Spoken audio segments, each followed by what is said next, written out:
Political news, sports news, crime news કે તમારા રાજ્યના સમાચાર, તમારા શહેર, તમારી આસપાસ બનતા ભ્રષ્ટાચાર, હવે દરેક ખબર પર રહેશે અમારી નજર. અમે બનીશું તમારો અવાજ. દરેક સત્ય, દરેક સમાચાર જે જનતા સાથે જોડેલી હોય.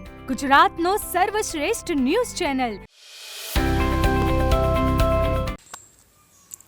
હારીજના દાંતરવાડા ગામે સ્થાનિક સ્વરાજ્યની ચૂંટણીને લઈને મતદાન પ્રક્રિયા શરૂ કરવામાં આવી છે. હારીજના દાંતરવાડા પ્રાથમિક શાળા ખાતે પૂર્વ કેબિનેટ મંત્રી દિલીપજી ઠાકોરે કર્યું મતદાન.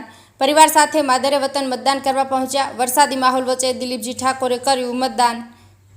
સ્થાનિક સ્વરાજ્યની ચૂંટણીમાં યોજાયું મતદાન. કમલેશ પટેલ, પાટણ.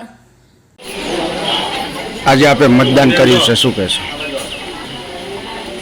આજે ગુજરાતમાં ખાસ કરીને આપણા પાટણ જિલ્લાની અંદર સ્થાનિક સ્વરાજની ચૂંટણીઓનું આજે મતદાન થયું અને મતદાનની અંદર આ એક લોકશાહીનું પર્વ અને લોકશાહીના પર્વની અંદર દરેક મતદારોએ પોતાનો મતનો અધિકાર ઉપયોગ કરીને પોતાના યોગ્ય ઉમેદવારને ચૂંટવા માટેનું મતદાન આજે અમે પણ અમારા મતનો ઉપયોગ કરીને અને મત આપીને લોકશાહીના પર્વમાં અમે પણ ભાગ